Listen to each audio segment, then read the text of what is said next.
থেকে মা সরস্বতী রান্নাঘর ঢুকবে, তারপরে সব বন্ধ হবে, গরম ভাত। মা সরস্বতী তো বিদ্যার রানী, বিদ্যা নিয়ে থাকবে, পড়াশোনা নিয়ে থাকবে, পড়াশোনা করে সব পাস টাস করাবে, তারপর চাকরি বাকরি আর দিতে পারবে না মা। পড়াশোনা করাবা তুমি, ভালো রেজাল্ট করাইলে তাও চাকরি পাবে।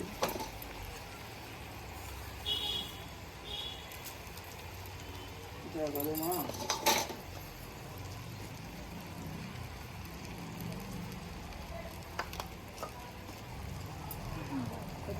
না না কত সকালে